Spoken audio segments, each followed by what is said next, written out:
ariko ukabura uburyo ubyirinda ibyo bintu byange bikunde bikakubaho. Ni ukuvuga ngo mwako kanya wavukanye impano yo kuba wakerekwa, ariko ndetse ukerekwa ibyawe. Ese waba uzi impamvu nibura ubasha kuba wabona ibyawe igihe uryama ukarota ibintu biri kukubaho bikaza kurangira kuko ibyo bintu bikubayeho? Ni ukuvuga ngo aho ngaho uba ufite impano yo kwerekwa. Iyo mpano yo kwerekwa rero ni impano wavukanye, ntari impano wahawe wagiye gusenga, ntari ubutubuzi, ntari bya bindi wiyengamo ngo uyishakemo, ahubwo ibyo bintu bikurimo. Hello friend, manje kubasuhuza abakunzi ba Sam Empire nguko bisanzwe. Rero ndabatindiye cyane, ndagira ngo tuvuge ku kintu kijyanye n'impano. Impano ubundi ni iki? Hari impano y'uburirimbyi, hari impano y'ubuhanuzi, bya bindi bikora mu matorero, hari ibintu byinshi cyane ariko tutabasha kuba twasobanukirwa. Hari impano yo gukina umupira, hari iki, ariko icyo nshatse kwibandaho cyane ubu ngubu, ngiye kwibandaho kuri ya mpano twakita iy'ubuhanuzi, ya yindi nyine y'abamene. Babandi mukunze kwita abatubuzi, mukavuga ati bari kubesha niki, ati mbese iby'Imana yamutumye ngo azambwire, ubundi yiza ikabinyibwirira ngiye kitantinya. Nyine ibyo ngibyo nibyo ndi kugira ngo nibura amaginga ya tubashe kuba twabiganiraho, ndimuzongere kwibesha n'undi munsi muvuga ngo ese iyo mpano ni ikibundi ibyo bintu bibaho, cyangwa n'ugutubura, n'uguhimba, n'ugutekereza yarangiza agategura akandika. Okay, ibyo ngibyo nibyo ngiye kubabwiraho muri aka kanya. Mbiziho, bisobanukiweho, ndi kugira ngo mbashe kuba nagira ute nabibabwira.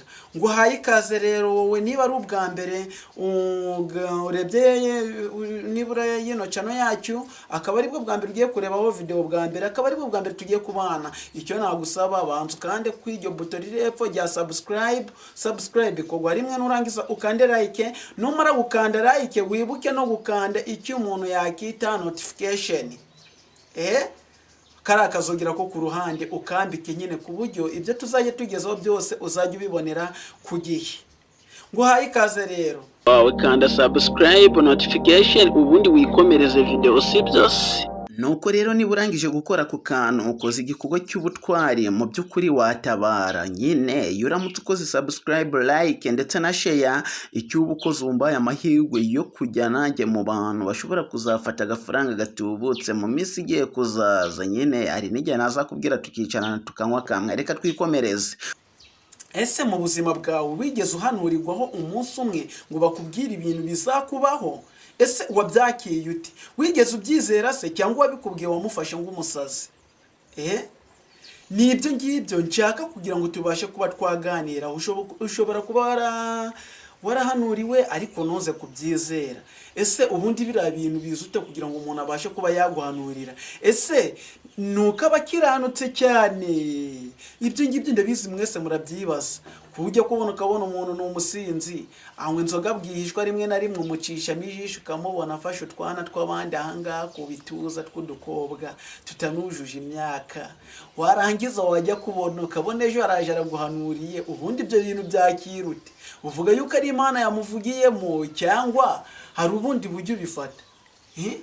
Kujya ukabona umuntu ni umumamya ariba niki nyine na tuntu twose agerageza kudutwarisha akakubwira ngo ni umuhanuzi. Ubundi ibyo bintu byakirute?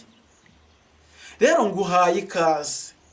Hari abahanuzi b'ibinyoma ndetse hari n'abahanuzi b'ukuri, ariko abo ngabo sima ngiye kukubwiraho, ahubwo ngiye kukwereka biriya bintu bakora, uburyo babikora ndetse naho bikomoka. Nguko mubizi, muzi neza yuko umusaza avuga ikintu, yamara kuvuga ikintu, icyo kintu utacyumva neza kikazakugiraho ingaruka. Niyo ngiyo ni talent. Aba ameze nk'umuntu uguhanuriye cyangwa se uguhanuye. Nuko nguko bimeze. Bityo rero na biriya bintu byabo ngiye kukwereka neza uburyo bimeze, ndanabatindiye. Reka dutangire. Urareba nk'uyu mwana gutya angana, ku myaka ye mikeya. Umuntu uzagira impano yo guhanura itangira akiri umwana ungana utya. Urareba ni muto, yewe rimwe na rimwe byanagutungura kubona yagira ikintu akubwira nuko nguko bitangira. Ni ukuvuga ngo impano y'ubuhanuzi umuntu arayivukana, agatangira kubona ibintu bye ku giti cye bimubaho. Nawe niba hari ibintu byawe ubona ku giti cyawe bikakubaho, ariko ukabura uburyo ubyirinda ibyo bintu byange bikunde bikakubaho, ni ukuvuga ngo mwako kanya wavukanye impano yo kuba wakerekwa, ariko ndetse ukerekwa ibyawe. Ese waba uzi impamvu nibura ubasha kuba wabona ibyawe igihe uryama ukarota ibintu biri kukubaho bikaza kurangira kuko ibyo bintu bikubayeho? Ni ukuvuga ngo aho ngaho uba ufite impano yo kwerekwa. Iyo mpano yo kwerekwa rero ni impano wavukanye, ntari impano wahawe wagiye gusenga, ntari ubutubuzi, ntari bya bindi wiyengamo ngo uyishakemo, ahubwo ibyo bintu bikurimo. Kabure niyo waba wanyweye inzoga ibyo bintu byakubaho. Niyo waba wanyweye inzoga, nshatse kukubwira yuko ibyo ngibyo bikubaho, nyine wabona ibintu ejo bikanakubaho. Aho ngaho rero icyo nshatse kukubwira neza yuko impano y'ubuhanuzi cyangwa se y'uburondozi cyangwa se iyo mpano yo kwerekwa, ni ukuvuga ngo ni impano abantu bagira ute bavukana.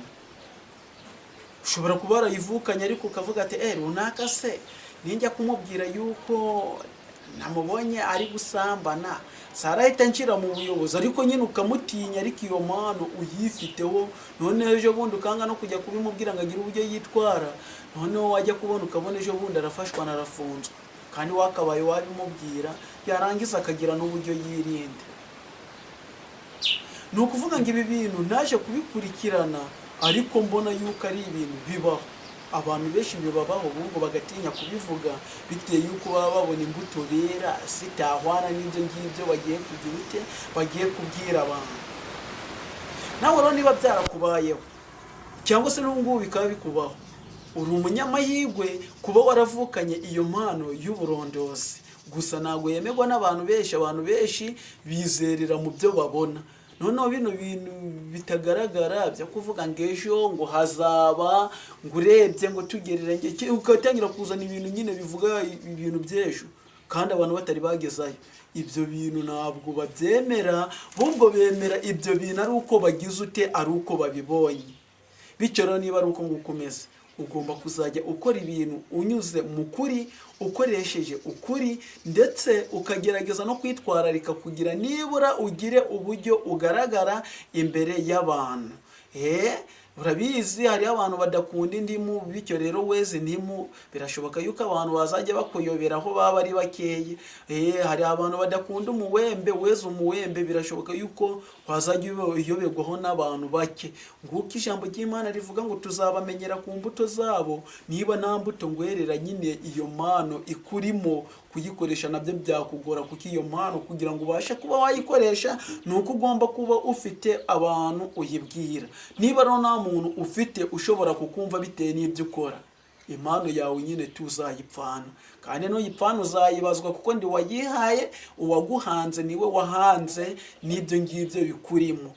Uyu umuntu abanye inkoma, sinzi uburyo babyita, ngo ariko ngo akari mu nda y'inkoma kamenywa gusa n'uwayibanze akayikanyaga. Bityo rero nawe nizere neza yuko wowe uri kureba yino video, ibyo bintu bikurimo, iyo talent wumva ikurimo, ukwiriye kuyikoresha neza kugira ngo itazakubyarira ibisusa, cyangwa se muri bya bindi twagiye twitangirwa na Yesu utazacura ubusa, ukabura ijuru ukazarimbuka. Kandi wakabaye wakoresha impano yawe neza mu kutari ukumama abantu ngo ubashe kuba wabatwara imitungo yabo, kuko ayo rurashonje.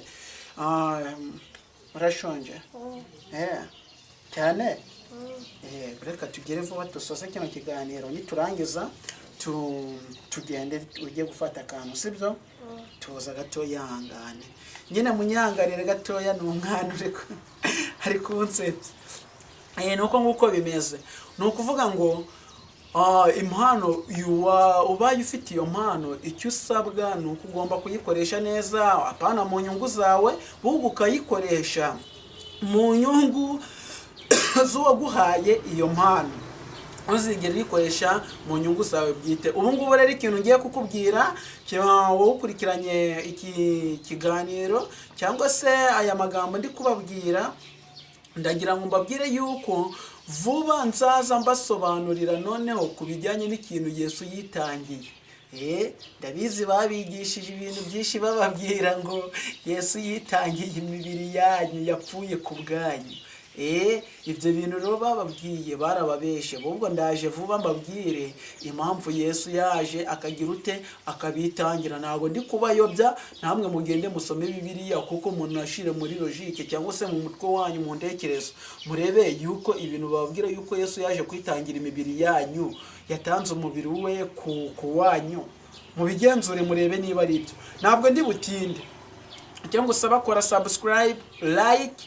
Vuba mw'iki cyumweru tutari twagira mu bunani nzabasobanura neza ku buryo bwimbitse ikijyanye n'ikintu Yesu yaje kwitangira hano ku isi, agapfa, nyuma yaho ngaho akaza kuzuka. Ibyo ngibyo tubihuriyeho. Nyuma yaho ngaho akaza kujya mu ijuru. Nyuma yaho ngaho akohereza Mwuka Wera ari we Roho Muziranenge kugira ngo ajye adufasha mu majya n'amaza, ndetse adusobanurire n'ibyo tudasobanukiwe, atuyobore inzira nziza, aturinde